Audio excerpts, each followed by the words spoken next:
Productions, baby.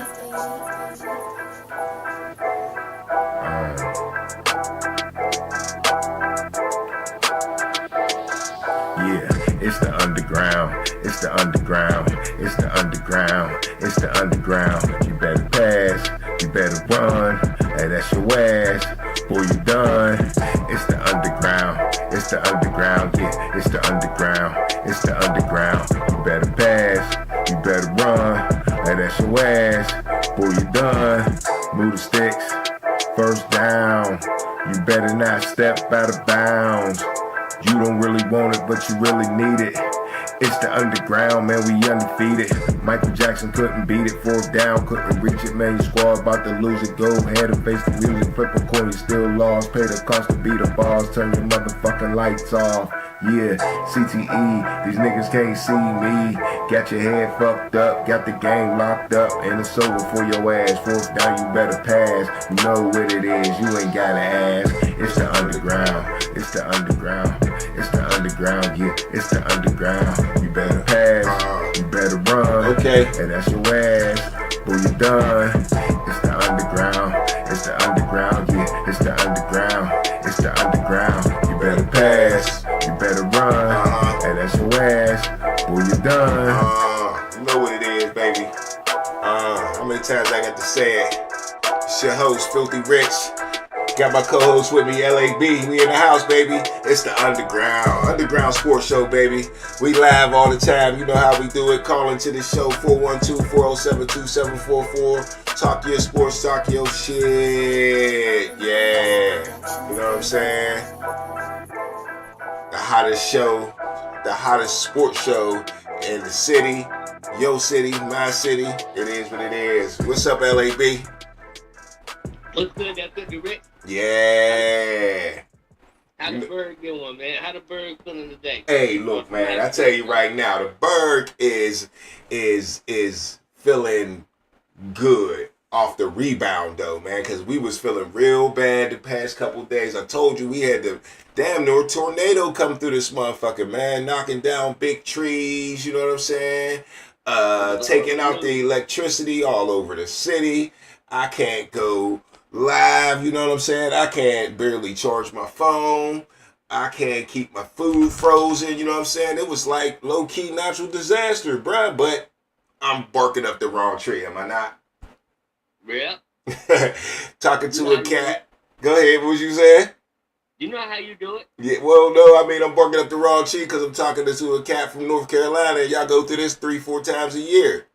Bruh, I don't already experienced today. Gonna turn in and rip through my whole entire neighborhood.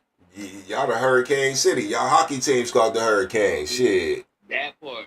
Not only Hurricane City, Hurricane State. I mean, I know you on the east side of the state, closer to the Appalachian Mountains, but, you know, y'all still be catching some wind. You wanna know something else that's crazy? Right. The name of the Charlotte Hornets mascot is named after a hurricane that came through Charlotte and tore it about damn near half up back in the 80s. What's the name? Hugo. What Hugo? Oh, I remember Hugo. Okay, yeah, everybody remembers Hugo. Hugo was a bad motherfucker, dog. Hurricane Hugo was a bad motherfucker, dog. Okay, that makes sense. You know, y'all in Florida, man, y'all love the hurricanes. You know what I'm saying? Yeah, they just come, they come tear y'all ass up real quick.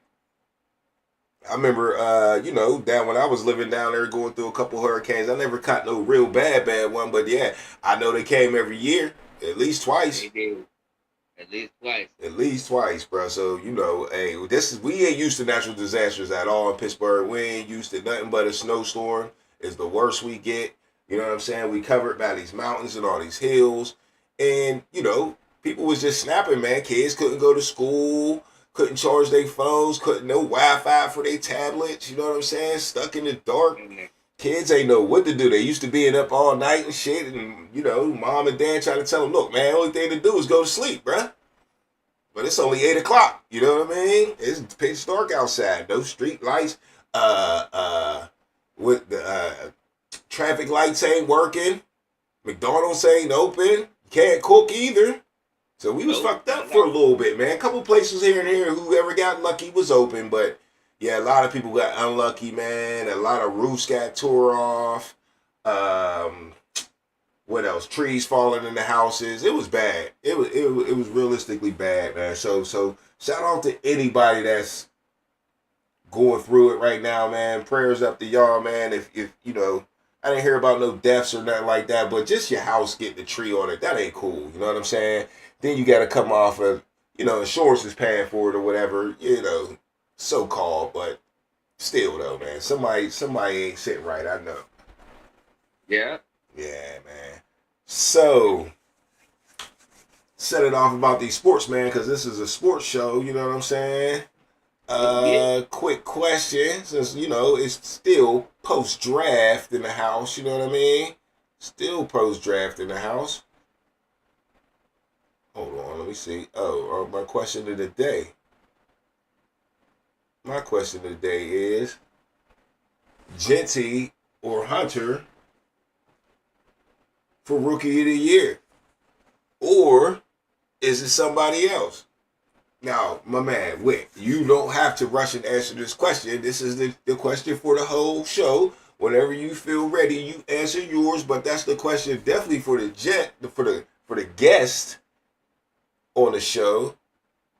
Is it Genty? Is it Hunter? Or is there some wild card that we're not thinking about? Is it the 5th round pick? It's Shedeur Sanders to Cleveland. We definitely going to talk about him today, man. We going to get into this NBA. We're going to get into some undrafted free agents. But before I get to all of that, man, let's talk about another little disaster we had in Pittsburgh with, man. At PNC Park, Pittsburgh Pirates play at PNC Park. I think the Pirates is, like 11-19 right now, not having a great season at all. And something else happened that wasn't that great. A fan, man. I don't know if this made the national news. I bet you it made Sports Center if they showed the highlights of the game. But in the 7th inning, man, a fan fell over the home run wall, the back wall. You know what I'm saying? And it was 21 feet he fell. That's what? When we talk about basketball in a minute, 21 feet. That's two basketball hoops high. Yeah. He said he flipped over a few times and landed on his head at the beautiful PNC Park in the 7th inning stretch. So I don't know if he was going for a ball. They didn't really say that. I don't know if he, was leaning over he definitely was leaning over the edge or whatever like that. But they stopped the game. Ran out there, took him in an ambulance to the hospital. Said he was in critical condition, fractures to his skull. Luckily, not dead. You know what I mean? Because a hit to the brain, that could easily kill you. A fracture is more. It's long, can go long term. Think about it. That still ain't might be not all over. Yeah, I mean, you want to break any bone. You could break any bone in your body. They throw a cast. They ain't throwing no cast on your skull. Right. That part. So, that's dangerous enough when you just you messing your skull up, period. I guarantee he got a concussion. They say he fell on the warning track. The warning track ain't the grass part. You know what I mean? That's the hard part. Right. So yeah, man, they got him out of there and all. Said he's in critical condition. Of course, you hit your head like that, you're gonna be in critical. I haven't heard much more after that. But my question to you is: this gonna change anything in baseball and how they structure their stadiums now? Like, or you think baseball might panic and put up a fence? You think a lawsuit or something might come out of this? I mean, because I've been at some games. You go to a lot of stadiums. And there's some wild spot in some of these stadiums, man. You go to Carolina stadiums. I know when I go to Pittsburgh Stadium, when you're close to the edge on the side, on the open side, man, it's just a straight drop. And if you ain't careful, you do some dumb stuff like, maybe a 10-year-old or something like that like to do, bouncing around and all that shit, you could definitely fall off the side. Now, I ain't never been in Charlotte, Carolina Panthers Stadium, but, I mean, there also was a fan that fell at Heinz Field, I believe, fell, like, how you walk up and down the ramps or whatever like that. Usually they have like cement ramps, and the most stadiums you go around and stuff like that. And you can look over the ones at Heinz Field, and I think he was drunk looking over one, flipped over, fell, and I believe it was fatal. So you think of baseball making any adjustment for this? Because I mean, it's like dead in the outfield, dog. Like it could have been live on TV.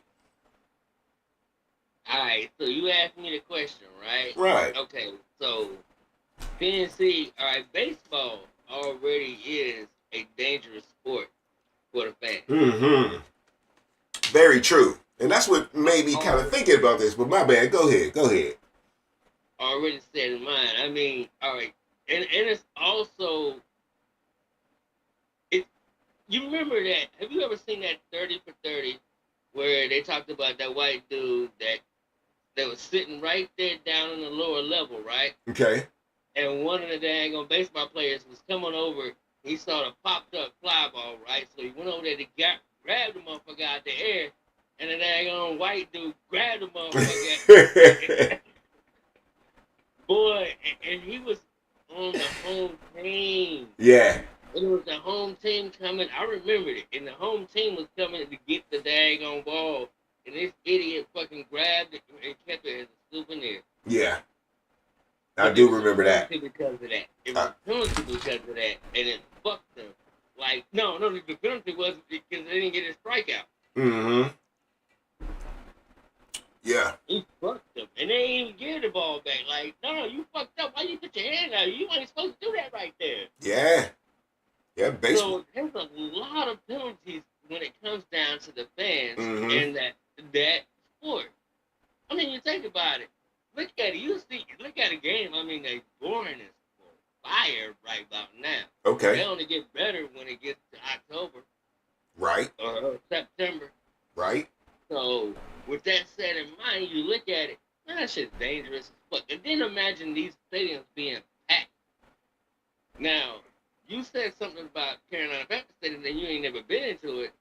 That stadium is like basically one of the tallest fucking stadiums in the NFL. Yeah, it looks high. It is high. The way it fits. It's the second biggest stadium by population, right after them Arrowhead. Right. And with that set in mind, the stadium goes up. It goes up a little bit, slanted, and then goes straight up. Yeah, a lot of them peanut heavens, man. They be straight the fuck up, dog. You in the front row or something like that, you be like leaning over that bar. That was always one of my fears as a kid, as a grown up. I don't want to sit right there. It's just there's a lot of dangerous spots in a lot of stadiums, bro. But they got it safety wise. They got it all right. So when you go up, when you come down the steps, when you come up to the top level, because I done been up there every last game up on the top level except for 2 games. Right. But when you go up to the top level, you get up there and you come out to the side, it's already, you have to step down. So the railing is pretty up to like, say 5 foot individual, it's up to a 5 foot individual so kids ain't gonna fall over. But like any fan that's like drunk, it's gonna be, yeah, and don't realize they be spilling beer on the bears down below. Yeah, I know that shit happened. But nah, yeah, that shit, but when you go up the steps, making it real quick, when you go up the steps to go to your seat, if you sitting at the top, oh my God, that's like climbing Mount fucking Olympus. Yeah. Straight up. Be some wild shit. And me, I got a fear of heights, so I be looking back like, oh, boy, if I tumble, if I miss a step and I fall, I'm tumbling. I'm telling you, I'm tumbling. Yeah, man. You got to be careful at these parks, man. Yeah. And, you know, that's what made me bring it up. I mean, you know, maybe I would hate to see it because you love the way baseball fields are made. They're beautiful. Most of them are beautiful. I mean, it's hard to make it ugly. It really is. And PNC Park is a beautiful park. I would hate to see some type of gate, and then you really can't do that on the home run line, can you? Because it got to get over that fence to hit the home run, and that's part of the game, catching the ball as a fan, right? Yeah. Catching a home run. So you don't want to eliminate some of that. Right. They already got a net behind, and they extended the net because people was getting hit by foul balls because they ain't paying attention. You got to pay attention when you go to a baseball game, bro. You can't wait until you hear a baseball game. Yeah, you can't wait until you hear the ting on that bat. It's too late. It's too late. You don't know where that motherfucker's at. Yeah, don't be sitting over there and get sidetracked. You done got daggone tipsy as hell and got drunk. And then you tip. They're dying. Oh, shit. Or fucked around and hit you. And you see these daggone these episodes every fucking time on Sports Center. Yeah. Another fan got hit by a baseball. Yeah. So you can't net the whole daggone stadium. Nah, you can't. The only one you net is daggone right behind home plate. I just wonder how my man fell, bro. Like I had to put you down with that. I'm sure in Pittsburgh we all know, even though the lights been out, everybody, if you got some power, you've been on your cell phone, you done heard the story. But you know, yes, I just had to you know, let you know what other crazy stuff was going on in Pittsburgh. You know what I'm saying? So up next, man, let's talk some NBA playoffs, baby. Hey, yo, what's up? Yeah. Before you get in the NBA, That's all right. You asked me a question. You got everybody asking. You asked everybody else the question. Whoever's watching. Oh, you ready? You ready? Go ahead. Go ahead. Okay. Rookie of the year. That's just to say off the gate. That would be the speculation. Mm-hmm. You gotta look at the teams that they're both playing for. Right. They both got drafted from. I like Hunter going to Jacksonville. I really do like that. I really do like that. True story. That could put him in the front. That would, to me, because he got the Heisman, that's going to put him in the captain's chair going forward. Okay. Like, okay, yeah, everybody's got a daggone outdo me. So you calling him the favorite, basically. Basically the favorite. And you know Vegas is going to have him as the favorite too. Correct. Okay. First game off the gate. Oh yeah, from the right now, you probably could go on a betting site and bet that right now. Yeah. He's probably the favorite. But Jitsy's probably second, right? Right. It depends on how the way a team play within the conference. Okay. I'm just saying on the odds right now. You know what I'm saying? We so far away.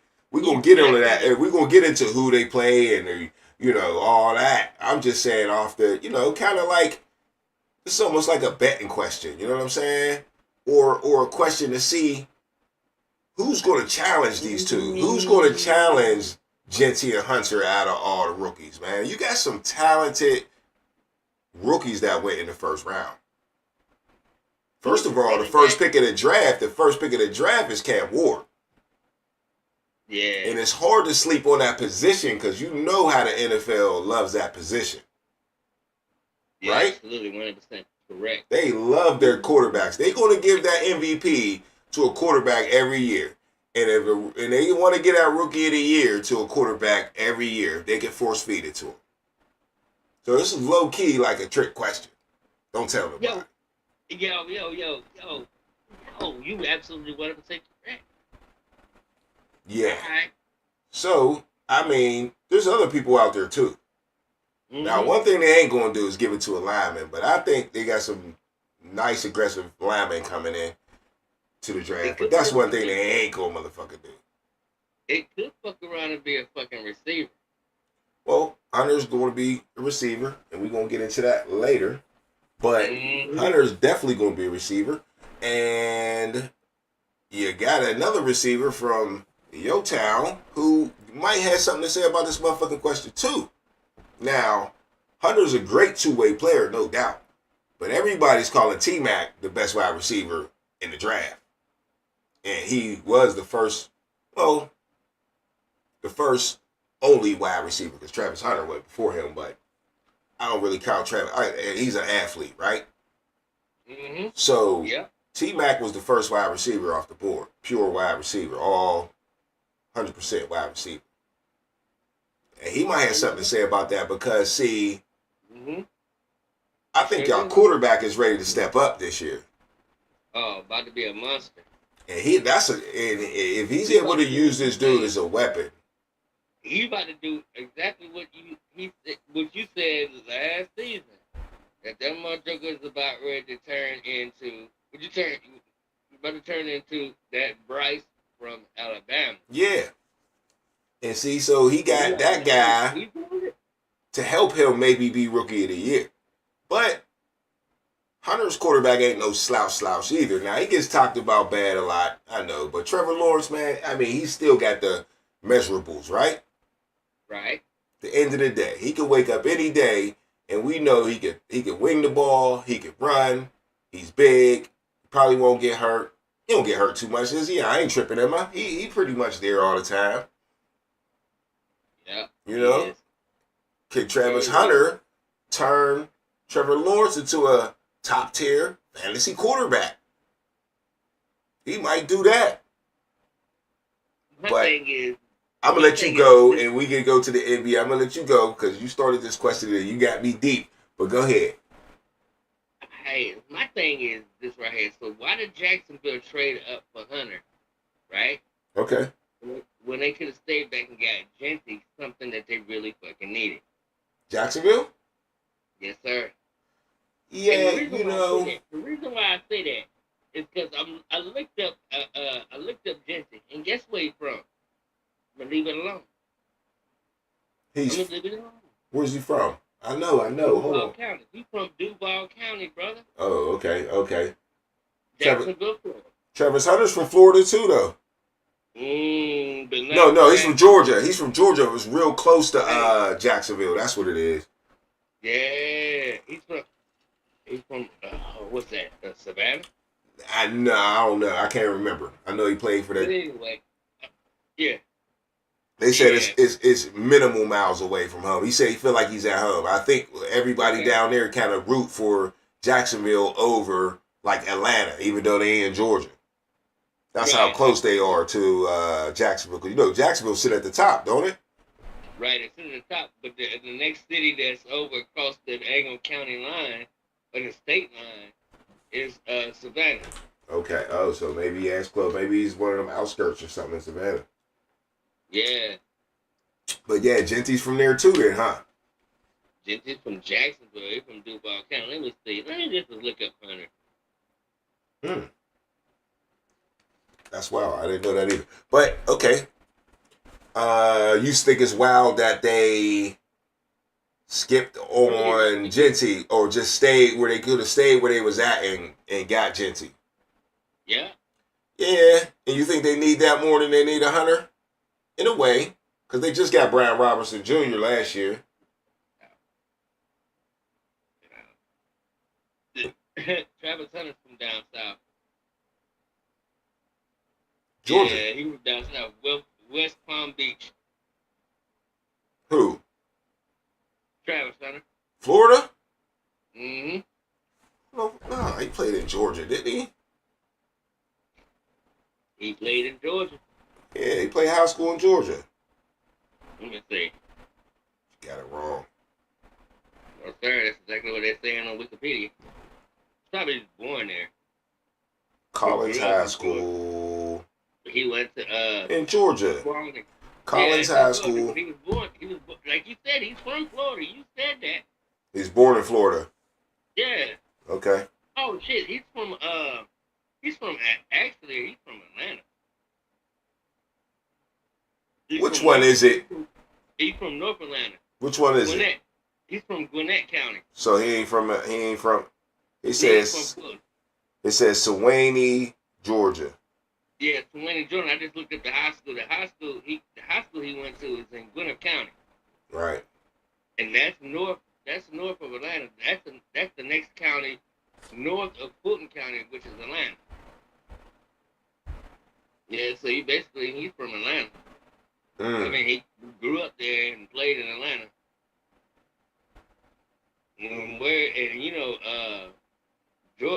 Georgia is right there in Athens. Right.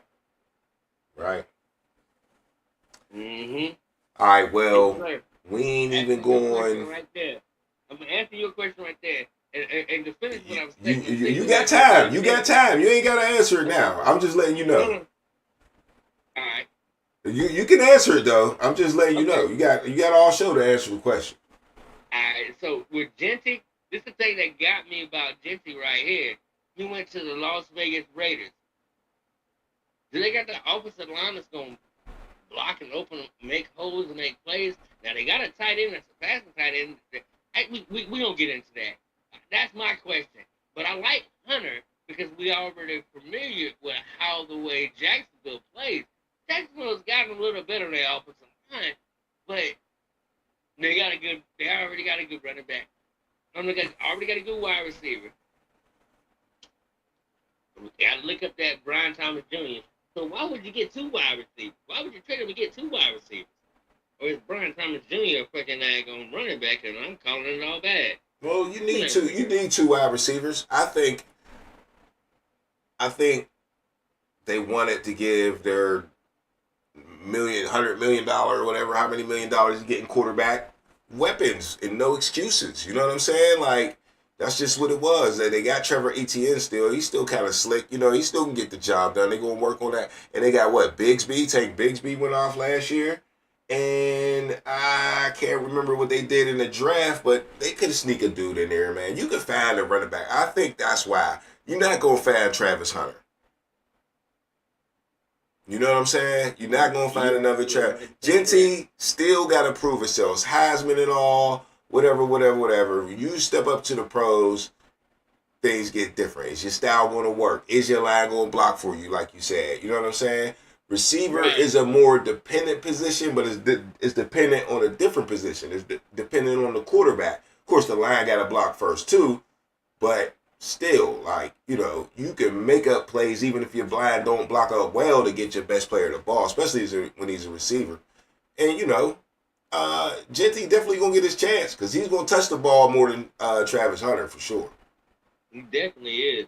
Because that's just what running back's based on. And you pick a running back in the first round, you ain't gonna tell me you only gonna give him the ball 12 times a game, 10 times a game, 14 times a game. No, he should be toting that thing.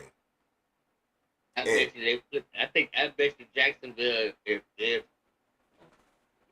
they flip the script on everybody and start having them have us thinking he's gonna come out and be a wide receiver day one, and that's what they drafted. But when it comes down to ESPN, they drafted a wide receiver / cornerback.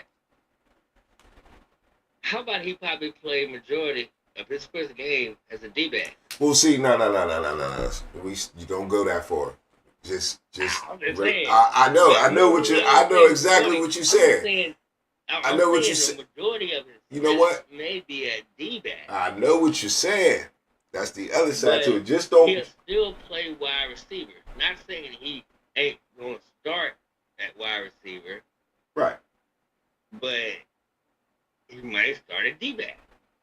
They're going to flip the script with that dude. They're going to flip the script with that dude. I just feel, and you might just be, that right. Yeah, that's my answer. That's the reason why I gave that answer to Hunter in the beginning, because I think Genty is just on the wrong team. Mm-hmm. So we can go ahead and get 10. I'm finished with that right there. I don't even think Genty's on the wrong team. I more think about it. I agree with you, but it ain't about Genty being on the wrong team because I think he could do some things with them too. I think they definitely got a plan for that. Tom Brady, I ain't sleeping on Tom Brady. But anyway, I just think exactly what you said is true, was the edge that Travis Hunter is going to have over him. But the problem is, will he actually get that edge? You know what I'm saying? I got an article right here where things might go left on that. Hold up, give me 2 seconds. I'm going to find this. And, you know, we all plan to see Travis Hunter on offense and defense, but the Jacksonville Jaguars might have other ideas right now, bruh. They really might have other ideas. And hold up, I'm gonna just really read this real quick. Alright, title is Travis Hunter already faces being upset by Jacksonville Jaguars after team announces his primary starting position. Hunter is coming back out of college as a wide receiver and cornerback, but he might not get to play both. The new Jaguars head coach, Liam Cohen, has revealed his plans for Hunter in his rookie season. He'll play primarily on offense to start, he said. The message reveals that the Jaguars believe Hunter is a better wide receiver than cornerback. I'm going to read that again. The message reveals that the Jaguars believe Hunter is a better wide receiver than a cornerback. However, that doesn't mean that they don't think he is great at both positions. The team indicated that he will be able to play both positions during their call with him after his draft selection. Hunter revealed that both the offensive and defensive coordinator of the Jaguars were put on the phone after he was drafted. So that likely means it's a matter of when he ends up playing cornerback rather than if. Still, Hunter probably won't be happy not playing every snap, every game. I don't know about that. They added that in there. I don't think Travis Hunter can ever be unhappy on a football field no matter what they ask him to do. That boy's going to be fucking happy. I don't know if y'all seen the smile on his goddamn face, but his ass been smiling ear to ear since college was over. He couldn't wait for his moment, you know what I'm saying? Because he knew it was coming. Because he been working so hard. So no matter what they asked Travis to do, just offense. All that story, if you listen to the words, they don't say Travis Hunter said nothing. It's all speculation. That's what I'm going to say. Yeah. Go ahead. Say what else you want to say. I got more, but go ahead and say what else you want to say. Go ahead. It's on you. After what you just said right there, if that's what the speculations of what they said, the organization said, now all that is a... No. It's not. That's not even the organization. That's this writer. The only thing the organization has said, and that's why I read that one part right twice. I said, I know. I didn't mean to say all of that. Okay. I'm saying that part of what you said. Mm-hmm. That makes it like as if they're trying. That's a lie. That's a lie. What's a lie? A lie. I'm sorry. Oh, a lie. A lie. My bad. Yes, sir. Yeah, you got country on me. My bad. Go ahead. That was a lie. That was the organization or the coaches and the general manager getting together and say, all right. We ain't telling these motherfuckers shit. Right. You're going to tell them motherfucking lie. Well, and they're going to stand behind the lie. Oh, well, we believe he's a better wide receiver than he is a D-back. No doubt. Okay, so we saw his play when he was at the Buffaloes in Colorado. Right. But what I saw was he was always making the right interception. Okay, true. On the best receiver on the team against him. So playing like that right there, that's epic. I mean, how could you sit back and say this man can't be epic? Is epic on one side of the ball than he is on the other side of the ball. If he got the knowledge to see the route and know how to get separation, right, and gets open and catches the rock for hundreds of yards, a season. Okay, so he's good at that. But if he can defend his own damn self, and they probably should make a video of like a commercial, like him defending himself. If they don't let him play both sides of the ball, he will not be rookie of the year at all. He would just be suspect and garbage. Right. Nah, but I mean, they probably would sit back and say some bullshit was like, well, he's not really getting open for Trevor Lawrence to pass the ball to him, but then he gets open and he scores a lot of touchdowns, but they lose. And they don't put him on defense to even give them a chance to win. So try him on defense, right? What if he was like a Joe Horn? I mean, not a Joe Horn. I mean, J.C. Horn. Right. And then on the opposite side, it's Travis Hunter. So if he's able to play like J.C. Horn on the defense, and then still end up playing on the diagonal offensive side like himself, I mean, hey, could you not say this man's the rookie of the year? He need All to right, do we it ain't again. talking about He that. need to I'm just do it. talking. We talking about the article, right? Yeah, I know. I'm just saying. I'm just getting an analogy. I'm sorry, bro. I'm about to say, like, Yeah. wrap it up, B. Wrap it up, B. Is you just gonna wrap it up or what, man? Yeah, I'm done. Oh, I'm okay. done. You All got right. it. I just want you to, complete your sentence. Yeah. God damn it. I'm So sitting anyway, there, I'm sitting there answering in my seat. I'm ready to talk about the NBA. well, I tried to get to that earlier, and you wanted to keep going. So that's why we I was still on listening to this. you, sir.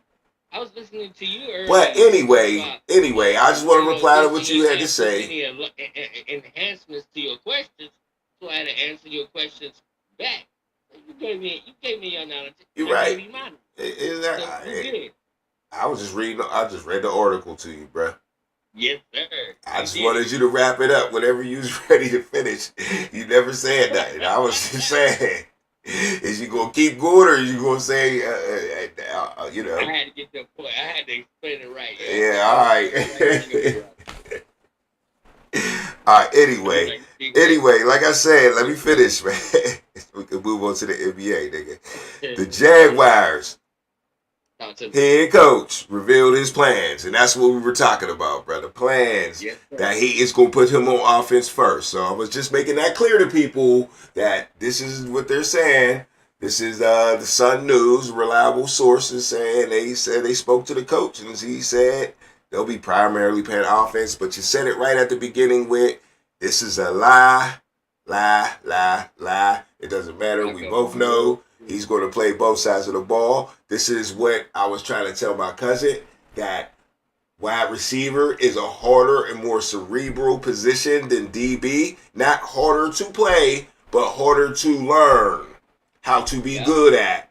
You need to know more. There's a lot more intricate things it has to do. And if they want to put him here, there, DB, you just get in there, man to man. You know what I'm saying? Third.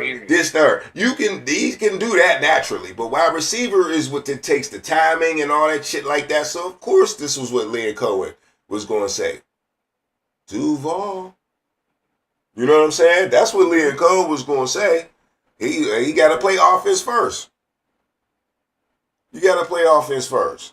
Because that's where you need to learn the most. And that's where you need to hone your craft. And that's where you're going to make your money at. And that's how you're going to be Hollywood for us. And that's how you're going to put Jacksonville on the map, by scoring touchdowns, not knocking balls down and getting an interception every 4-5 games. There's never going to be a Deion Sanders again. Forget about it. These receivers are way too good. You're getting burnt.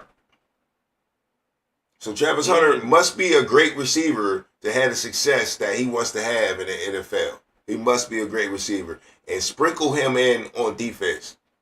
And that's what they're going to do. They're going to slow burn him on defense. By the end of the season, he's going to get more and more responsibility. So when it comes to next season, he's going to just be ready to go.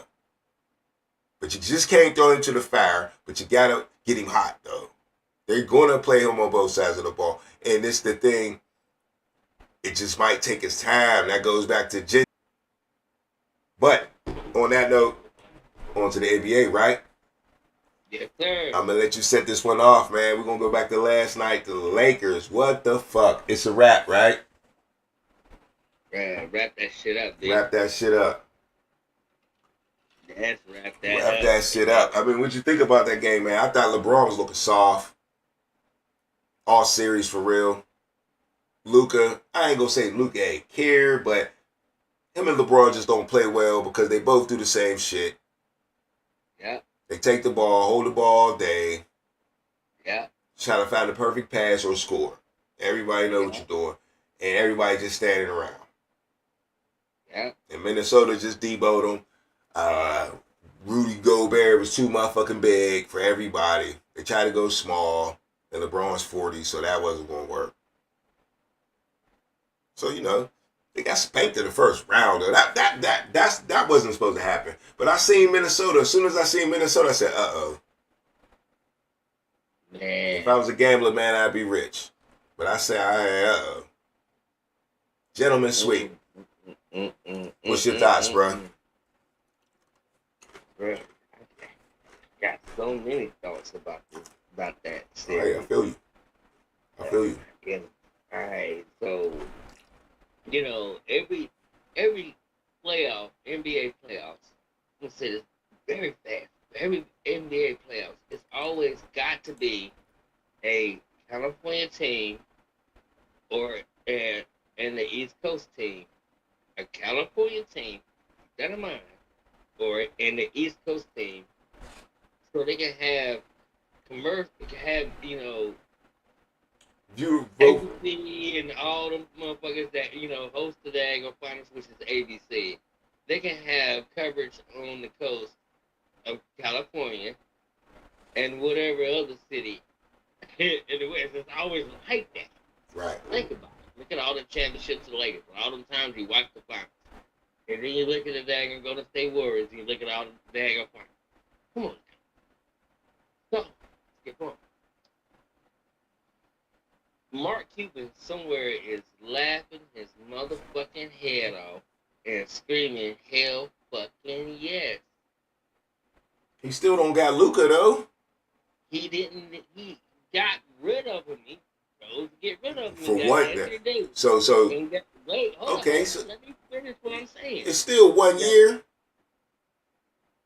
Understand this. You don't get rid of a player of that caliber and then go get him back. That don't work that way. And then go get him back. Hey, that's what you was trying to implement. No, the hell I wasn't going to say that. I said it was only 1 year. This is only 1 year Luca being with the Lakers. He still got to watch Luca for the rest of his career not play for the Mavericks and play for the Lakers. This is just 1 year. He can laugh. He can hate right now. He can hate right now, but Luca still ain't a Maverick, bruh. He about to build around arguably one of the best fucking daggone centers. Mr. Glass. Besides Shaq and some of the Mr. Glass. He was getting his ass whooped. He was getting his ass whooped in the play-in.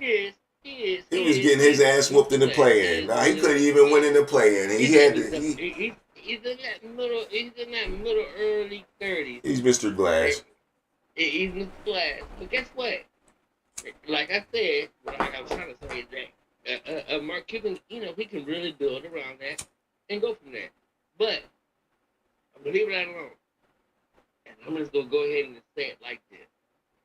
Luka is about ready to get traded. Again. Because LeBron cannot play with him. LeBron, behind the scenes, really think he owns the motherfucking team, and he kind of does. Of course he do. But you think they're going to trade Luka? He can tell everybody what to do. And then on top of this right here, they're not trading Luka, right dog. Coming from an ACC fan, you got two Dukes, Blue Devils, running the fucking damn organization. JJ Redick. You got the general manager, Mike Dunleavy, and then you got the head coach and JJ Redick. Oh, I know Dunleavy was the GM. Yeah. Not the GM, he's the what? Yeah, I thought he was the GM. He's the reason why they got him. I don't know. I didn't even know he was there. But yeah. Yeah. I know all they talk about is Ray Palenko and, the Judy Buss. And, Ray Palenko. He's that's all I be hearing about. But I ain't the super basketball guru. He was like a president or some shit. No doubt. But anyway, still Luka gone. I don't give a fuck who's name gonna run the whole show. They gonna get rid of Luka because of LeBron James. If LeBron James come back another season, they getting rid of Luka. Okay, so that's your final thoughts. Luka need to go, not LeBron. That's your final thoughts on the Lakers. Yeah. All right, moving on then. The Knicks took out the Pistons, bro. Did you see any of that? Yeah. Yeah. That's tonight. Yeah. Because the Pistons had them though, man. The Pistons was up by like 5 with like a minute and some change left or something like that. They let them come back. They did. They let them come back, and the Knicks took them out in Detroit. Detroit was geek. It was loud as hell in there. They took them out. Clippers holding on to this lead too. They about to tie it up with the Nuggets and go 3-3. So that's pretty much the NBA today, for real. Lakers got swept yesterday. Knicks is moving on. And the Clippers trying to hang in there. 111-105. They got that. 3 seconds left in the game. That's a wrap. Gotta stop. We gotta talk about my Golden State Warriors. Well, that's my second team. Go ahead. Yes, sir. Now, all right. So yesterday, Golden State took an L. Yeah. But they was getting smashed by fucking 30 fucking points when they came back in made the game a little bit close. They still got beat by 15. Yeah, still got beat by 15. But here's the thing. Steve Kerr, I want to say, I believe he took Curry out the game. He didn't even finish the game like that. He don't need to. He old as hell. He's in there. He's up there. But anyway, my moving forward, I'm starting to see it. Go to State, get ready to win this next game. All right. And then bring it back home. And that it's not about age and all that shit, because Curry, like LeBron James, both of them being up in age, you know what I'm saying, they both condition their bodies very well. And I really see that. I don't see more of them, you know, Coach Carr taking them out the game to make them say, okay, he needs to rest them. Nah. That was a home game in their heads for Houston. I mean, yeah, Houston. It was a home game for Houston. So they already had the early game. They already up 3-1. Okay, let's bring it back home and give it to the fans. That's exactly what they get ready to do. So watch for Curry to really go off. Okay. If Golden State makes it to the finals, I'm gonna tell you, I told you so. And they gonna win it all. If they make it to the finals, they gonna win it all. Now that the Lakers is out, well, they ain't got nobody else to really stop and stay in their way. I don't know. Clippers and the Nuggets both, I think, is a problem. Minnesota's a problem too, bro. I mean, look. Here's what I'm gonna say, bro. Go ahead. Tell me your last. I'm gonna say mine, and we're gonna move on because we got a lot of show. Come on, go. All right. So you an NFL man, right? Go ahead. Better than me. I'm an NBA man. Okay. I'm very good or better on you than that. And I'm saying better than me. Yeah, I'm saying I'm knowledgeable. Oh, more knowledgeable. Yes, maybe. I ain't a friend. I doubt it. When it comes to I doubt it. I'm gonna go ahead and say I've been calling it right tonight. What you call right? Alright, so I already said, watch. If I guarantee you like this. Look gone. I said that. Okay. Right? So that ain't happened yet, but go ahead. Alright, I said if Golden State make it to the fucking daggone finals again, I'm telling you it's over. Come on, I didn't even had the opportunity and chance to say anything about Jimmy Butler getting hurt and coming back after one game. And even though he was out, they still fucking won. Not to mention, bruh, I'm telling you right now. So you trying to tell me you know more about basketball? There's no team. Even though you look at, who's up in the series between any West team. Look at any West team now that the Lakers are damn near swept out of the motherfucking building. Look at any other daggone team in their series in the West. Okay. You telling me. Finish the question. God damn, I can already tell the question an hour ago. Damn, any of these teams could beat the Warriors. Have you been watching basketball all year? There's the reason the Warriors is the 7th seed, bro. They made a trade. They went on the streak. A 10-game winning streak, and then they got tired and they started fucking losing. The Warriors was in like 4th place, bruh. And at the end of the season, they dropped all the way down to 7th. Now they beating the Rockets. They dropped down to motherfucking 10th place. I let you talk, right? I let you talk. The Rockets. You think you know more? You think I let you talk?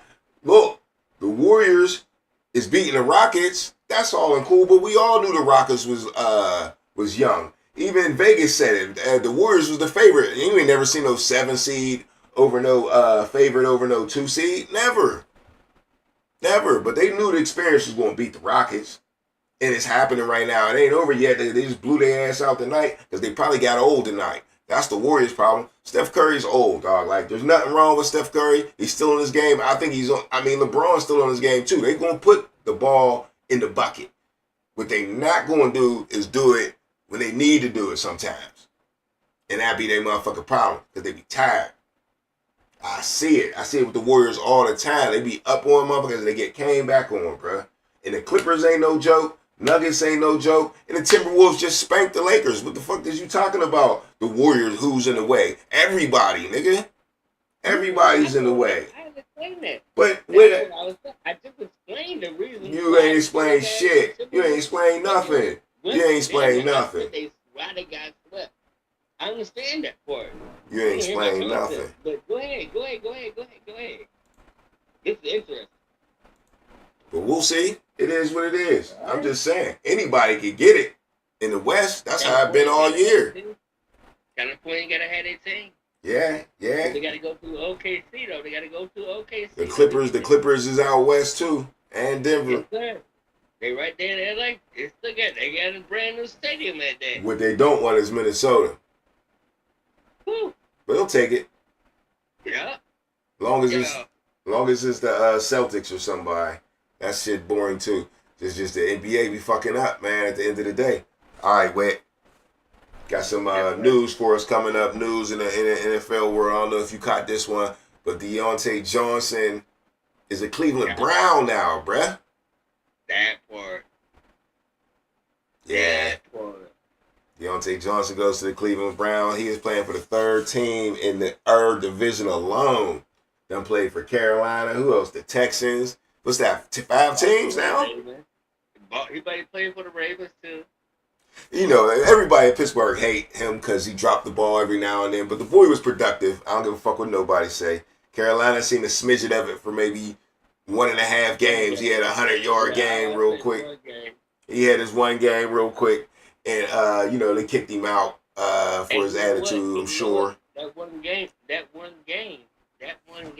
wasn't with Bryce Young. I know. Running. Mm-hmm. It wasn't well documented at all, but you were right. Because he didn't like Bryce Young. That's why they kicked him out. Exactly. As soon as the other quarterback got in there, he started getting busy. But Bryce Young wasn't looking his way. Deontay Johnson used to being the number one receiver. I keep telling people he was our number one receiver, bro. Ever since he left, we don't get first downs no more. Ever since he left, everybody want to blame it on everybody. Tomlin, coordinator, lineman. No. Ever since that man left, now, he deserved to leave. He asked for it. Everybody else I seen do the Steelers like that get kicked off the team too. So I get it.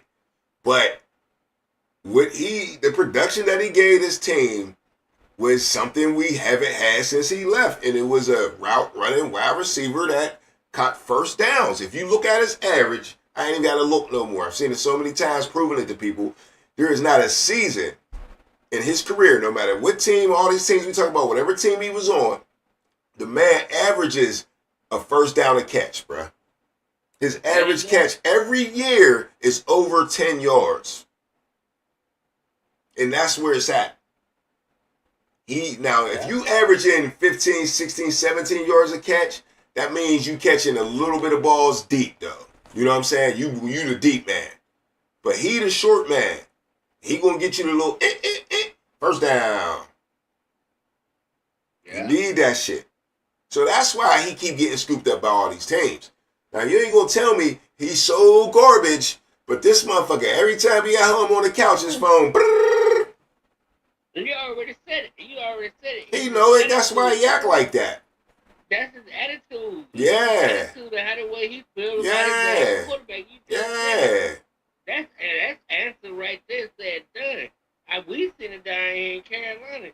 He was sitting up there like, okay, when Bryce Young was in the motherfucker, he didn't want to get open. Because Bryce Young wasn't right yet. Yeah, I don't know. No, he was probably getting open. I would say that it was a Bryce Young thing. Because as soon as you put the veteran in there, the veteran kind of seen what Deontay Johnson was looking for, okay? And then by the time they wanted to Deontay Johnson's personality probably got in the way off the field to where it's like, damn, dog, we want to put my man back in the game. He's getting better, but you causing a friction. Right. You making him uncomfortable. You answered my thoughts right there. Yeah, You answered you my making thoughts him right there. What I was uncomfortable. trying to So say. we got to move you so we can let Yeah. our franchise quarterback move on. And what do they do the very next year? Go get them a number one receiver again in the Yeah. draft. So they filled that Yeah. slot right there. Woo, boy. With a Ted already talking shit. yeah, He already talking shit. Like, yo, I'm ready to go up and practice against the best defense oh in the league. yeah, okay, Yeah, that shit right there put my head up. I was like, okay, we gonna like that. right. All right. Yeah, I feel you on that. Mm-hmm. Up next though, George Kittle signed an extension, and the reason it's important, or we talking about it, is because it's it's kind of not what's the word for it, monumental, or am I saying it wrong? Like basically, hold on. Kittle's becoming. Go ahead, Go because ahead. I'm trying to I fix can't something. think of the word you're trying to say. I can't think of the word you're trying to say, but I know where you're going at exactly like that. Unprecedented or something like that. Yeah, it's very unprecedented So because. Mm-hmm. go ahead, go on, go good, go good. All right, so what I'm looking at is George Kittle coming like that. Greg Olson for Carolina. Okay, You know, he getting up there in that prime stage and age, and that's how the way Greg Olson was. He was up in that prime stage and age. You play the same. You say play the same position over and over and over and over and over again. I mean, it's a mind thing.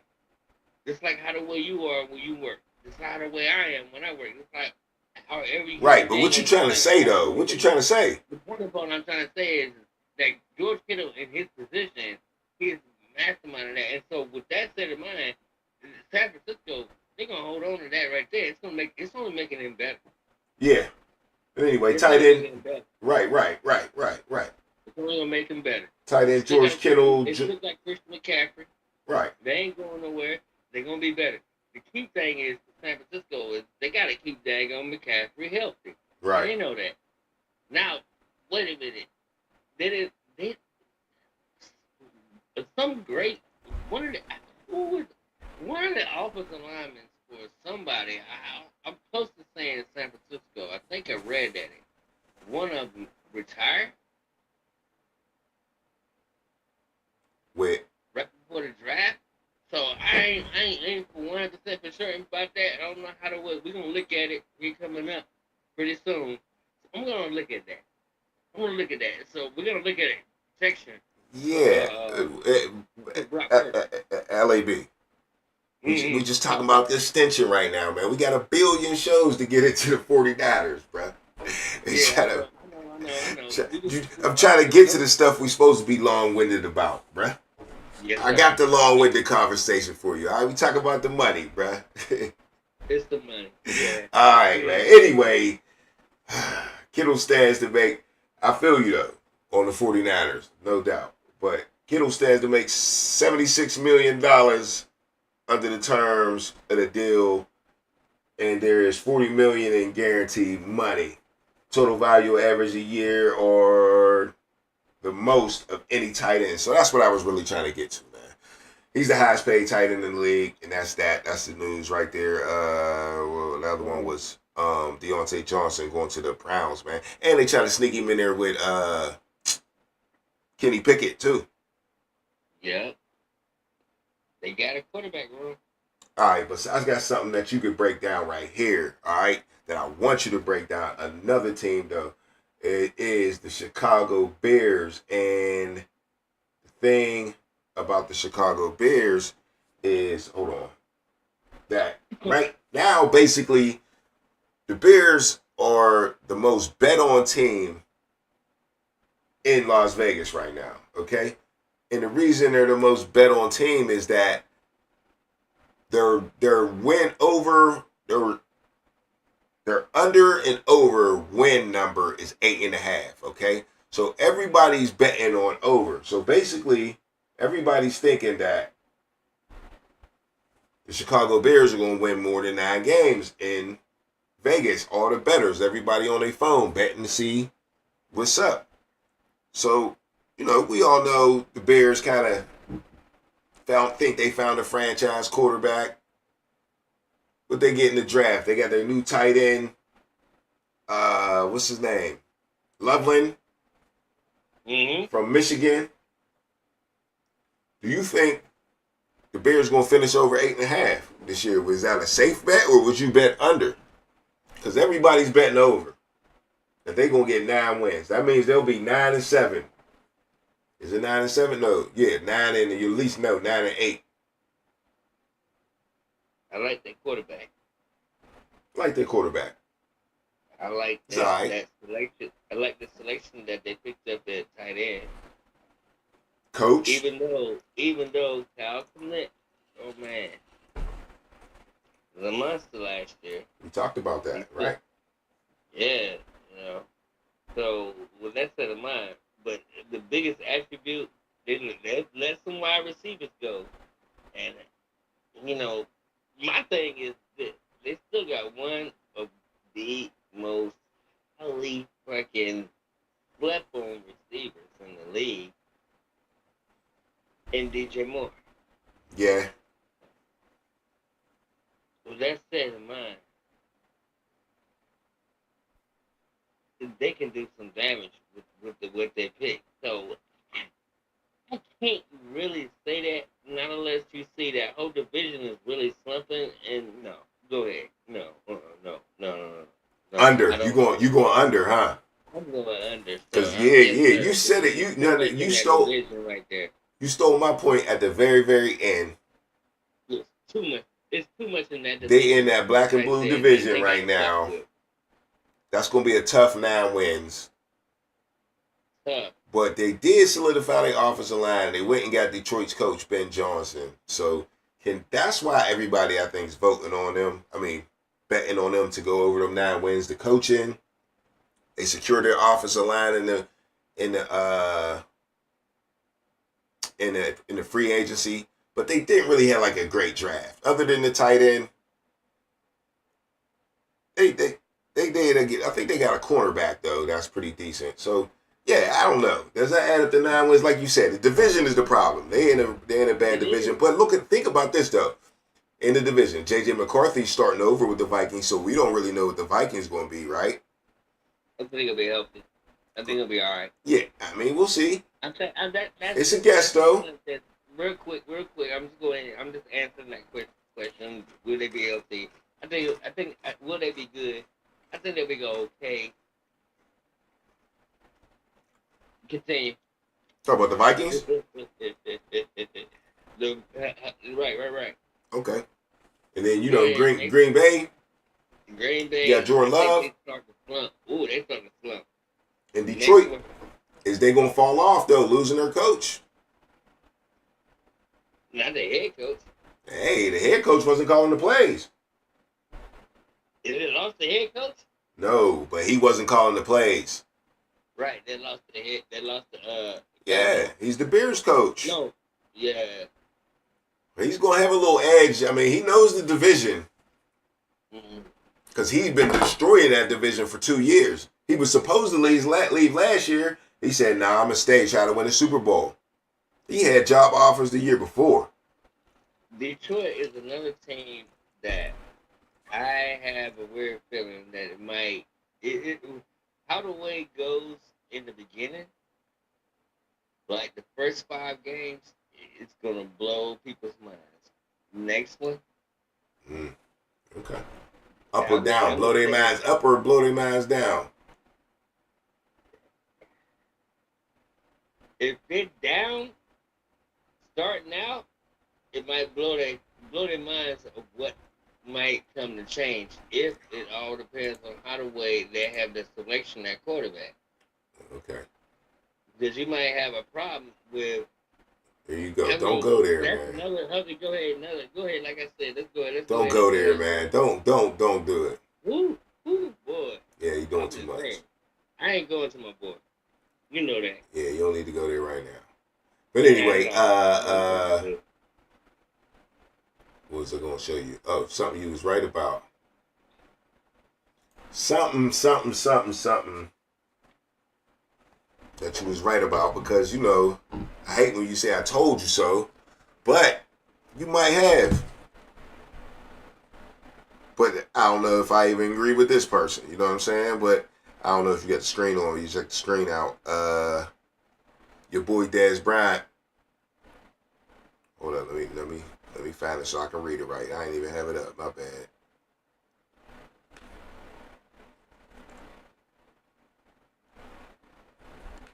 Where is it at? Okay, here you go. Yeah, Dez Bryant comes out on, I guess this is Twitter or whatever, or X or whatever.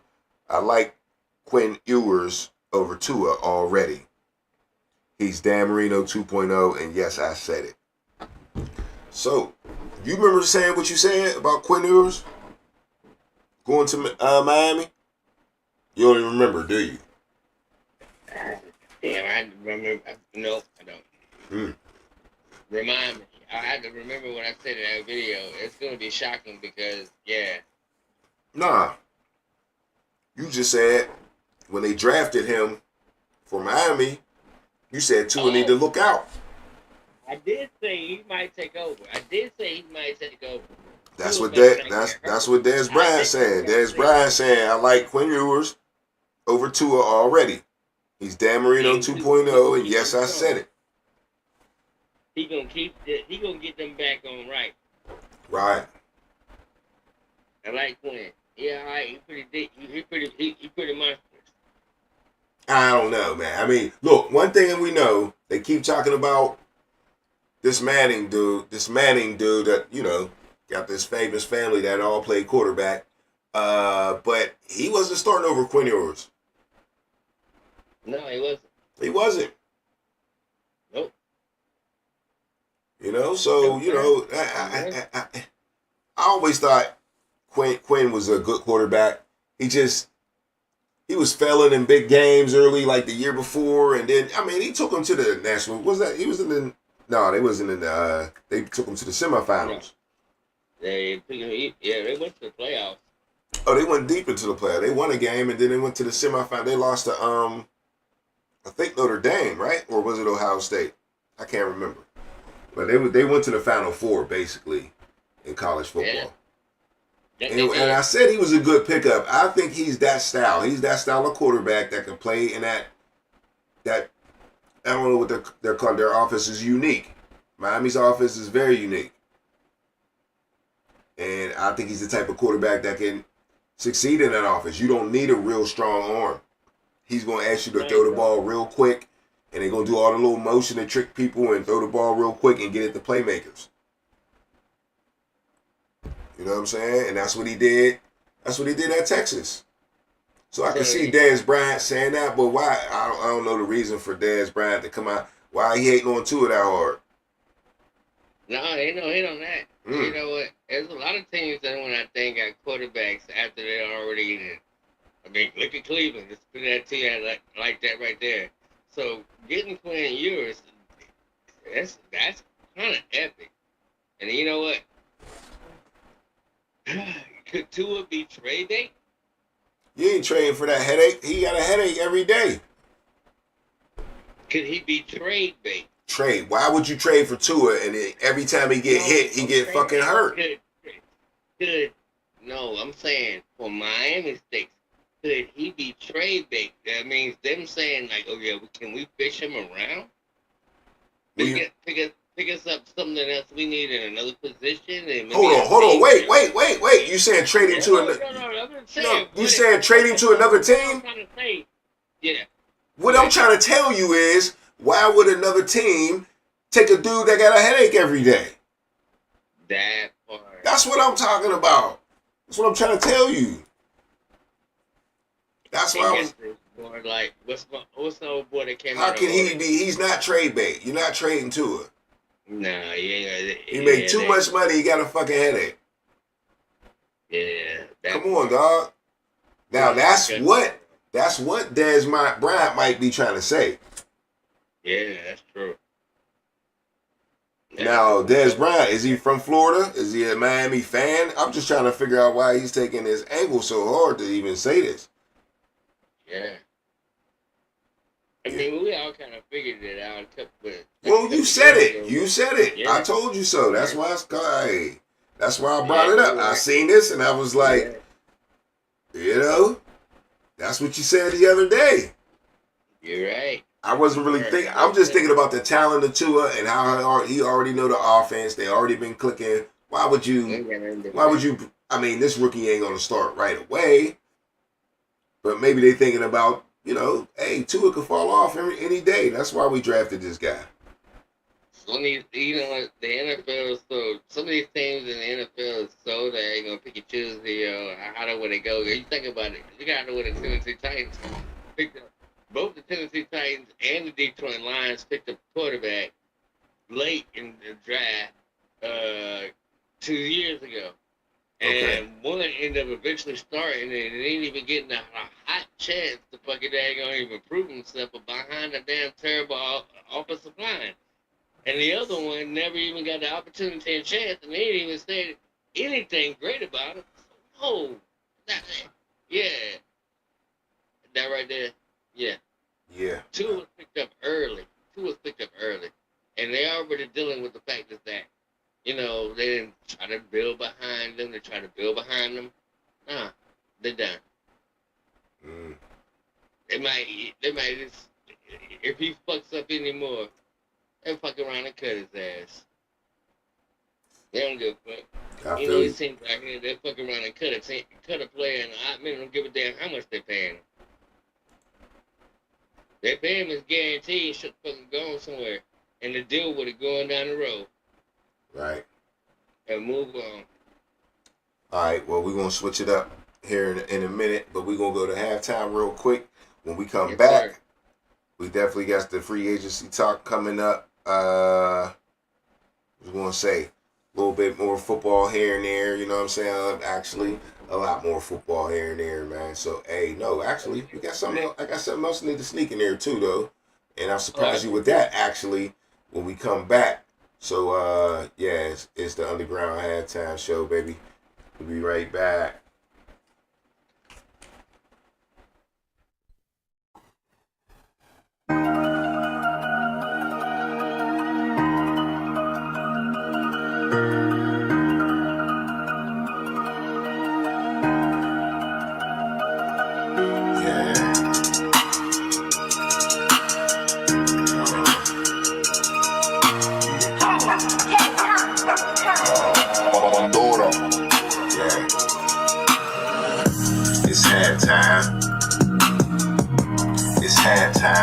I'll be right back.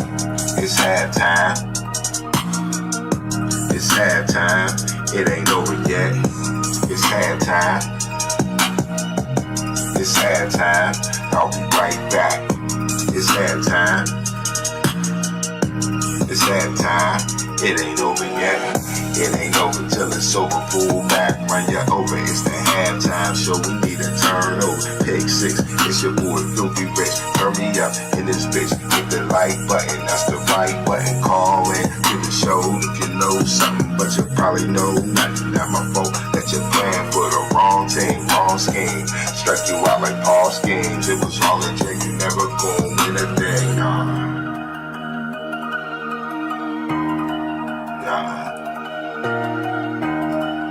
Yeah, you know what it is. It's halftime. It's halftime. I'll be right back. It's halftime. It's halftime. I'll be right back. It's halftime. It's halftime. I'll be right back. It's halftime. It's halftime. It ain't over yet.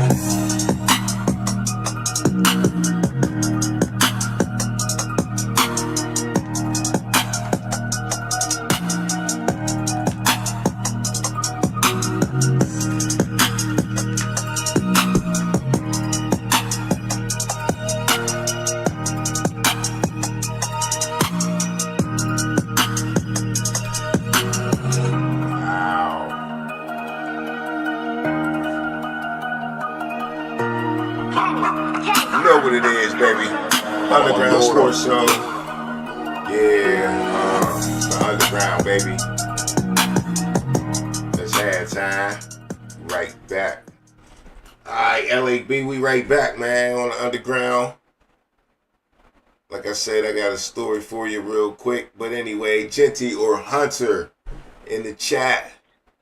Or is there somebody else that might be rookie of the year you got on your mind? I know how I got my little sneaky candidate. It ain't gonna be real sneaky once it start, but it's just sneaky right now.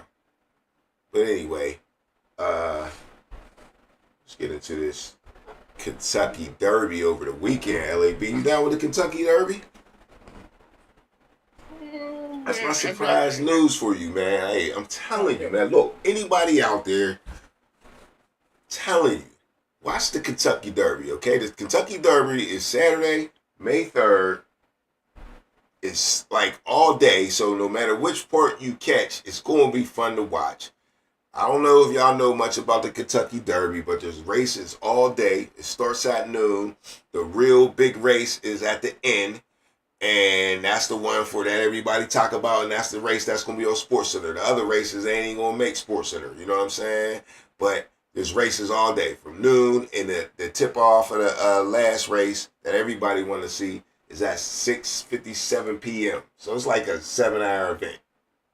You know what I'm saying? They out there with their hats on and all that, but that ain't the fun part. The fun part is the motherfucking horses, bro. I'm telling you, if you really sit there and watch some horse racing, man, horse racing is some good racing, man. Because one thing you see in horse racing every time is a comeback. And we all love a comeback, man. We football fans, we love a comeback in football. You know what I'm saying? We love a comeback in football. So, in horse racing, man, they get around that lap, man. First of all, the lap's big as shit. They be rolling. Yeah, you hear the shit pounding. Motherfucking horses be getting it. How do them horses know that they know they be racing too, dog? When you look at them motherfuckers, they be into that shit, bruh.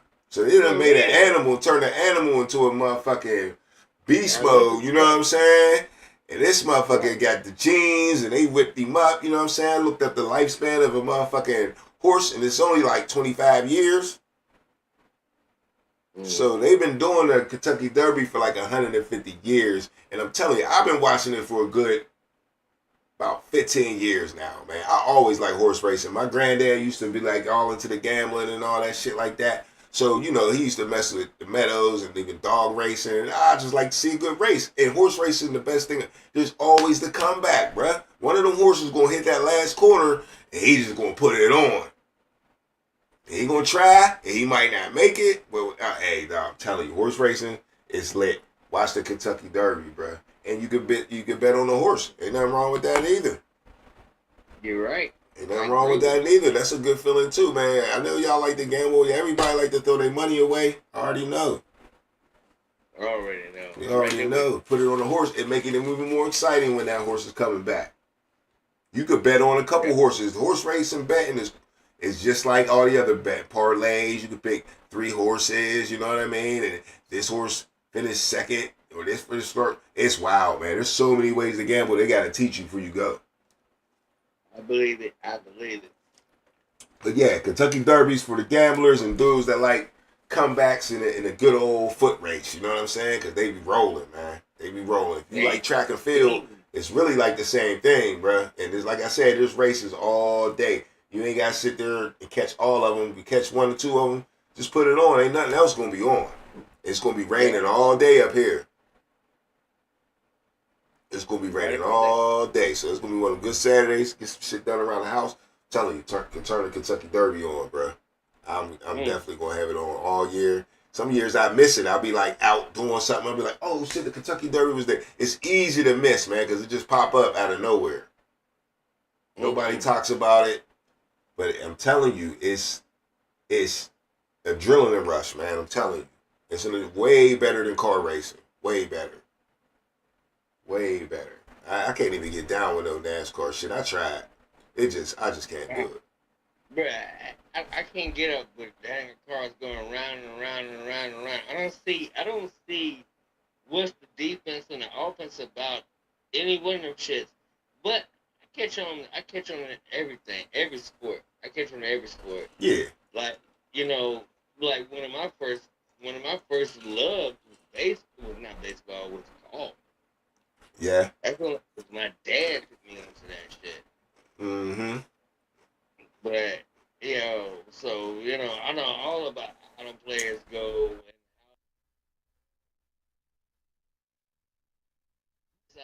it's always going to be have to. You got to make that perfect hit. It starts with the hit. You can't. I mean, precise golf is very precise. That's why you see so many fucking damn sports players play golf. No matter whether you're a NASCAR driver, don't matter whether you play in the NFL, don't matter whether you play in the NBA, the NHL. None of these folks out here, all of them play damn golf. So, what you got going on, my brother? We're gonna go ahead. I'm gonna go ahead and make up another one. I want to go back to the NBA. It's not making it up. This is just calling it out. Man, I gotta go back to them Golden State Warriors. I just love what they did and how the way they made transactions happen, made moves. They probably have over the last 10, no, how long Curry been there? How many championships? Ooh, how many times they've been there? He's almost playing like this. Okay, give it a good 8 seasons. This been that number one right there that I have to say. Ooh, if Golden State can stay healthy and play strong and play hard, bruh, these young cats. I'm sitting there looking at this damn Golden State team. These young cats cannot hold up the Curry. They can't. Curry out there playing like he's 10 years younger than himself, yo. And this is probably one of the reasons why I wanted to talk on this show. And I'm like, oh, yo, just follow that shit. It's gonna be epic. And I said in the beginning, I said the NBA wants California in their fucking finals. Just watch how that shit unfold, bruh. Watch how that shit unfold. Okay. I'm just saying, if it don't unfold like the way I say it, oh well, fuck it. I didn't see it right. You ain't gotta say all that. We all gonna know that at that point. Right, I can't make up the NBA. At this point, I'm gonna go back and say I can't make up the NBA. I had to way it is, but yes, I can. I'm just looking at how the way these players play and how the way it's behind the fucking scenes. It's always a story. It's like why the Buffalo Bills can't make it to the fucking Super Bowl with Allen. Right. Just because he plays in a division against the fucking Kansas City Chiefs, fuck that shit, man. Go the fuck on somewhere. Let them teams play up real. We're tired of seeing this close game. For Kansas City wins to get to the motherfucking man Super Bowl. Ain't gonna fuck on somewhere. Kick rock. All right. Switch it up, Yes, man, sir. because we going to the free agents. We talked about undrafted free agents. And Yes, did you know about Muhsin Muhammad's son? From the get. Okay, well, no, I'm backing up. That's where we starting out. I'm backing up. You put me down because it's in your town. Yes, sir. Muhsin Muhammad III. Okay. Oh, man. I'm not gonna get the game twisted. We gotta see how the way he is in training camp. I seen him meet with Texas A&M. I looked him up. Yeah. He was pretty decent out there in Texas A&M. Nah, he ain't had no stats. He ain't had no stats. No. He didn't have nothing. I'm about to read them to you. Hold on. Look at that. Here you go, right here. Hold on. Wow, why would take? I mean, don't even tell me if he ain't do shit. The only reason why they picked him up is just to give him a combine. well, that's Basically because of his dad's name, because his dad was a star quarterback that took him to the Super Bowl. nepotism is alive, my friend. It will never go anywhere. The nepotism in sports are connected. What do these people think? Like when they talk nepotism and Shador Sanders and all that, like shut the fuck up. If your dad don't do shit for you, that's your dad's fault. And That's your dad's fault. They capitalize off that shit. I mean, look here, man. You see it all the time. Like, nepotism don't mean you favor your son over other players. Nepotism No, means that you just gonna put your child or anybody you know. Actually, it doesn't even have to be a family member. that part. It could be a close friend, whatever. Nepotism. Deion Sanders said it himself. All these people I brought with me. Everybody folding Yeah. towels and all that shit. Yeah. There's a whole bunch of nepotism. You think it's just my son? Not at all. Not at all. But yeah, if you were any type of Hall of Famer for a team or one of their best players, whatever, yeah, your son's gonna get some privilege. And he don't have a lot of stats. And they keep showing me his pro stats like he already played for Carolina. They ain't showing me those stats, but I looked them up. Let me see. Is it in this bio? Yeah, when I tried to look him up last night, it came up with his dad first and foremost, and then he was up at the top playing for Texas A&M, and they showed a couple of pictures of him catching a ball or something. I was like, okay. I'm sure he got some catches. It was just You probably had to go to the school website. Yeah, I know. That's what I'm doing right now. Okay. Yeah, there you go. Yeah, so he played 10 games, sophomore, junior, 12 games, senior, 10 games. So in 2022, he had 38 receptions for 610 yards. Then in 2023, he played 12 games, 2 games more. He had 27 catches for 354 yards, 45 yards. So it went down. Then his senior year, he only had 6 catches in 10 games and 55 yards. Damn. That confused me. It says 10 games, though. So he's been here 5 years. Must have got hurt because he played 3 games his first year, 8 the second year, 10 and then 12 and then 10. But his stats declined every year. Maybe he might be a Marcus Jordan. Well. Yeah, that's what I'm talking about. A lot of people do. Mm-hmm. Yeah. You know. Right, that's how the way it be. Mm-hmm. Damn shouldn't even know damn Steph and Dale Curry. Yeah. All right, we'll see what happens. He might not want to play. That's weird though, ain't it? Ain't it? That's what I really wanted to, I thought I'd throw a little Carolina twist up in there. A little nepotism lesson up there. Nepotism is allowed. Come on, man. There ain't a coach out there that doesn't get the job because he knows somebody. That part. Come on, dog. Come on, bro. You right about that. Everybody think nepotism is just father and son or parent. It's not. If I get you a job because you my boy, that's nepotism. That's like, I guess that's like LeBron James forcing the damn Lakers to draft his son. Of course. Because he said explain exactly what he did. Of course. I mean, he did it the loudest. But see, is Muhsin Muhammad taking up a spot of a dude that's better than him? No. You don't think there's a receiver better than Muhsin Muhammad that ain't gonna get a chance because of him? Muhsin Muhammad III? Yeah. Looking at what Carolina already got and what they drafted. I'm talking about off of his stats. Do he deserve to be on the team? I don't think he should have deserved to be undrafted. That's what I'm talking about. He didn't get drafted. He is undrafted. We shouldn't even pick them up. I don't know why we picked them up. I guess. You know why. We just explained why. Nepotism.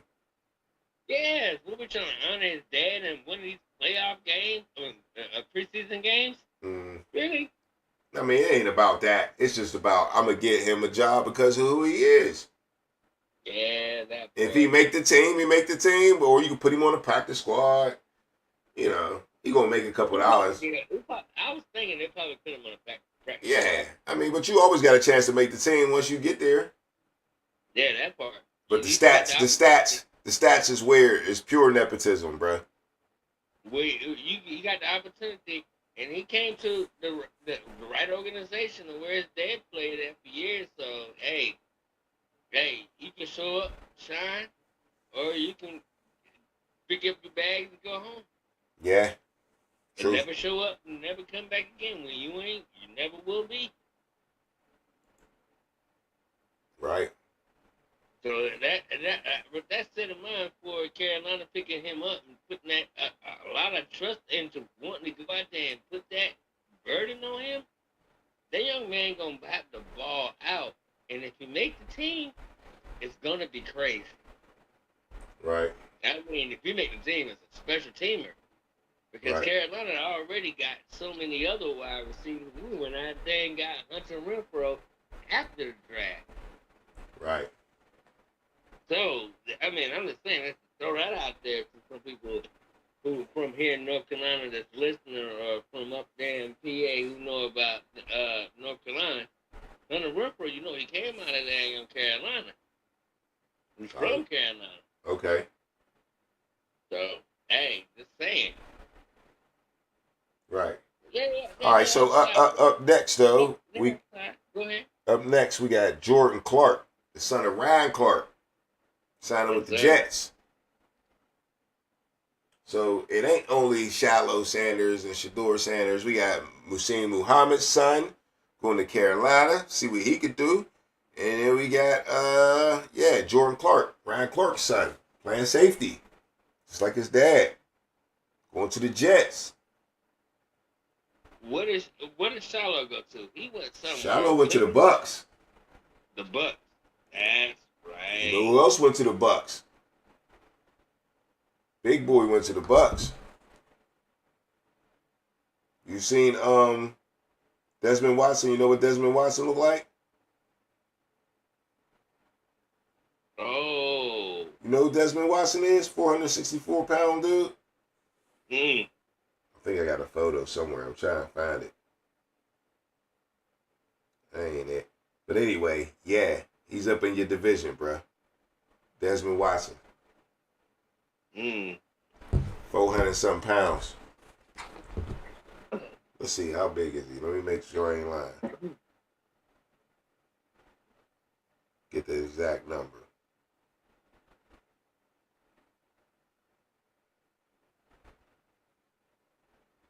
6'6" too. Dang. 460. Damn. Standing at 6'6" and weighing over 460 pounds. One of the largest players in NCAA Division I football history. He played Florida, of course. Signed with the Buccaneers. Desmond Watson is the heaviest NFL player of all time. And Hey, how big did you say it was? huh? You said it was what, 400? I said 464. I know I seen 464 a while ago. They said over 460. They scale probably didn't go past 460. That's why they had to say it like that. But they said he signed to the Buccaneers, and he's the heaviest player ever. And that's what I was about to say. The strongest player ever. He broke the bench press record at the combine with 36. So he's not only the heaviest man ever in the NFL, he's the strongest man ever in the NFL when it comes to the combine results, at least. I'm sure James Harrison got something to say about that. That's scary at that size, bro. He gonna have to drop at least 30 pounds. He's matched up with Shallow, and he's matched up with the smallest player ever drafted in the NFL, Taz Johnson out of Oregon. I know you know Taz Johnson. I know you watch a lot of Oregon football.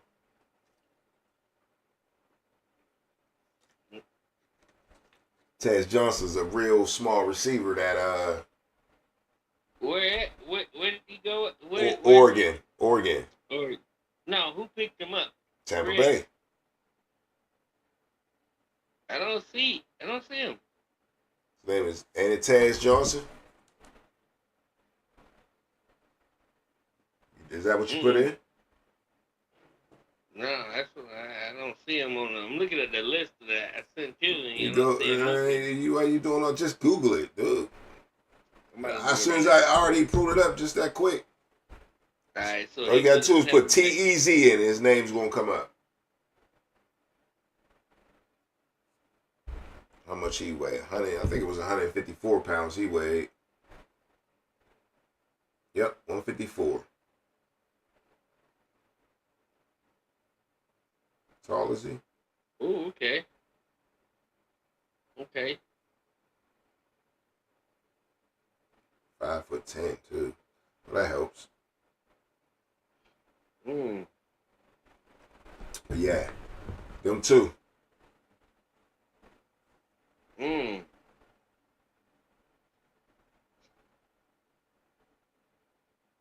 Yeah, but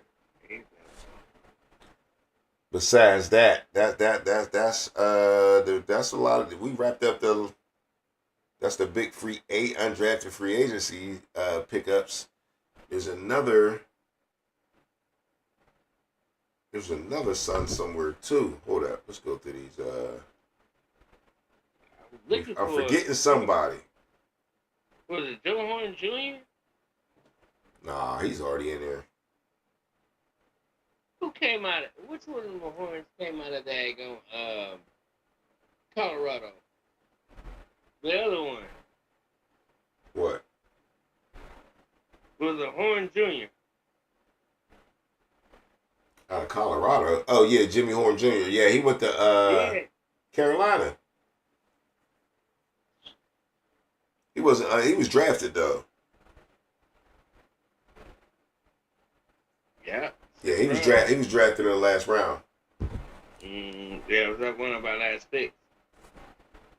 Yeah. Okay, hold up. I saw somebody else. There's somebody else. So about undrafted? Yeah, undrafted. Yeah, that's what I was saying.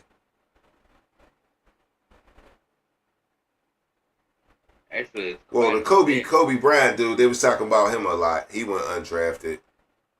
Yep. But there was another name that rang bells, and I can't even. I'm looking through all of them. And we're picking up these names, now he's trying to keep things going while we both sitting here searching and handling our business. For real, we really didn't talk too much about the draft yet, like we that. Didn't? Yeah, we had 2-hour shows. We did. I'm sorry. Slap me in the face, bro. I'm tripping. Who went undrafted? Well, that's what we was just talking about. That's pretty much it. That's what I'm looking at. I'm scrolling through them all. Nah, there was somebody I seen, though, that I just forgot about, but that was pretty much it. There's somebody I'm missing, though. Oh, that's who it was. Xavier Restrepo from Miami. He went to Tennessee with Cam Ward, undrafted. He was nice. Let me see what his stats is. Oh, they ain't got no stats on here. He led team with 69 receptions, 1,027 yards, and that was Cam Ward's boy. They snuck that shit in there. You ask me, that's the number one undrafted. I knew it was. I don't even know how I forgot, but that's why it made me keep looking because I'm like, nah, I gotta put that out there. Yeah. I mean, he's like a nice little slot receiver, and I was wondering, man, telling you, this is my big question about Cam Ward going to the Titans. Who was he going to throw the ball to? And I think that dude's going to make the team. I'm going to just say that right now. He's going to make the team. Go watch some highlights on Restrepo. He ain't no little dude, neither. Little cocky dude. Yeah, he's nice. He remind me, he played kind of like Steve Smith. Look, 5'10", 209. That's thick. Yeah. I got one for you right here. I'm listening. Put my hand up. I forgot all about him. Linebacker out of North Carolina, Power Eccles. For who? Dude was kind of Power Eccles, linebacker from Carolina.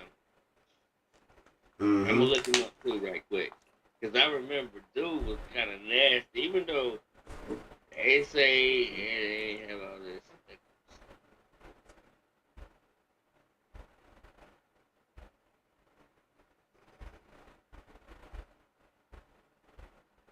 What you saying, man? I think he's gonna get selected by the Bears. He went undrafted by the Bears, and they really needed a defense. So he can be like, what's my boy that went to Washington and showed out up there in Washington in the daggone playoffs? Frankie Louvu. Somebody that came out of nowhere and like, who is this person that the stadium is screaming your name and you went undrafted? That part. Right. Mm-hmm. All right, moving on, bro. I'll get back to that on that. No doubt. I gotta get all that set up. Oh, you good? You good? It's lovely. But back to first of all, here in Pittsburgh, of course, we drafted a quarterback in round 6, but everybody think a lot of people thinking he's the hero. You know what I'm saying? Even Ben Roethlisberger said something about him, and everybody's happy. I ain't even gonna quote him without knowing exactly what he said, but I seen that at the last minute today. That Big Ben done praised him or whatever like that. So now everybody's jumping on the bandwagon, man. But what would you do, man? You starting Mason Rudolph, or you going Howard from the door too? You just gonna throw the rookie in there?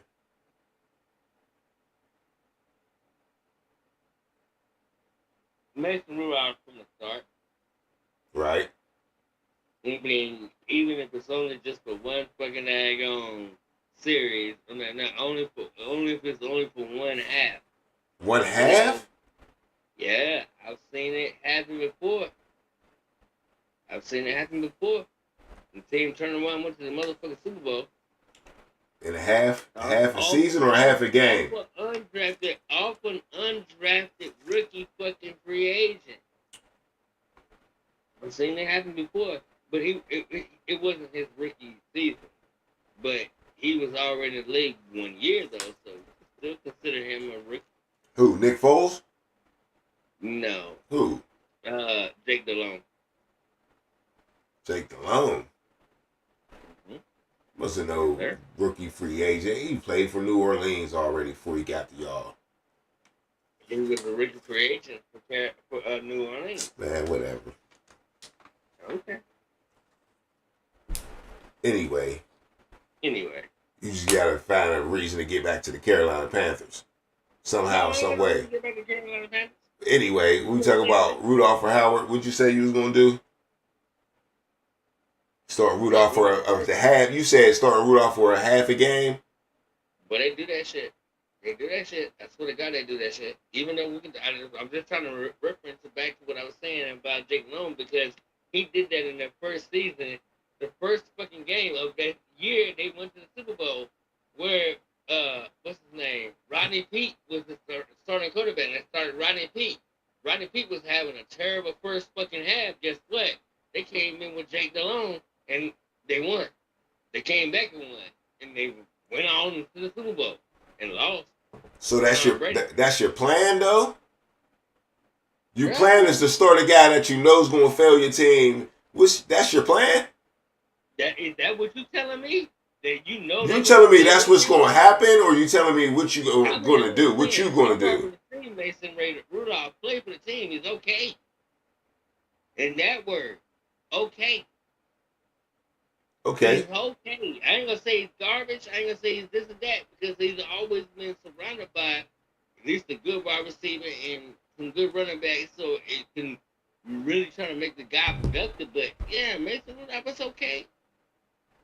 So why you only starting for a half if he's okay? Mm-hmm. That's your plan, or that's what you think's gonna happen? That's just my thought, not not my plan or that's what's gonna happen. Well, I asked you, what would you do? You trying to say that's what's going? I do. What would I do? Exactly what I said. I would just try to keep it just day-to-day basis. If Rudolph comes in to practice and shows out, okay, he's my starter day one. I'm not even gonna think about my daggone backup. But if he comes in and he's not showing off in camp, and he's still the same old person, and then the rookie comes in and he's doing better, then okay.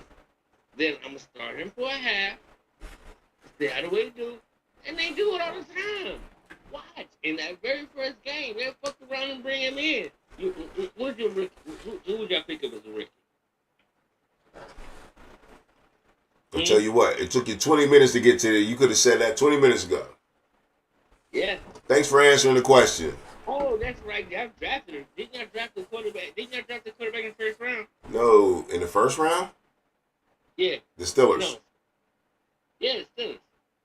Yeah, who did we draft in the first round? You said we drafted a quarterback in the first round, right? Who y'all trade back and get him?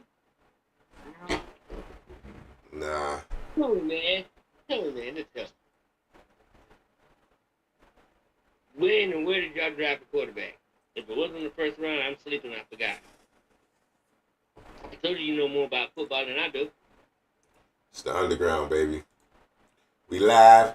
Hit us up anytime. Hey, LAB, we out on this one, baby. And it's the end of the show because we at the 2-hour mark, bruh. I've seen it. You know what I'm saying? Yeah, we rolling. Just tell me who Hey. the fuck did y'all damn draft at the end of the day, okay? At the end of the show, and I can call him and I'll be like, oh yeah. What'd you say? I'm not saying who did y'all draft at quarterback. You got a rookie coming in, right? Yeah, it's the underground. Hey, like the channel.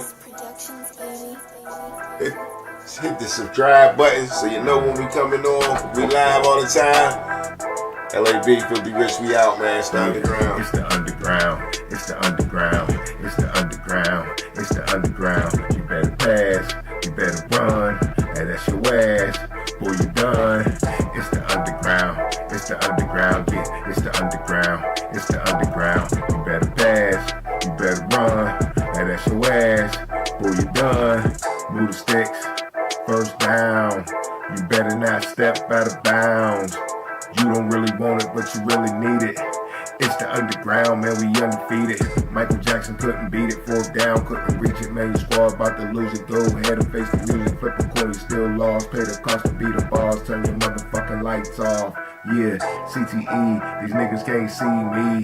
Got your head fucked up, got the game locked up, and it's over for your ass. Fourth down, you better pass. You know what it is, you ain't gotta ask. It's the underground, it's the underground, it's the underground, yeah, it's the underground. You better pass, you better run, and that's your ass. Boy, you done. It's the underground, it's the underground, yeah, it's the underground, it's the underground. You better pass, you better run. And that's your ass, boy, you done.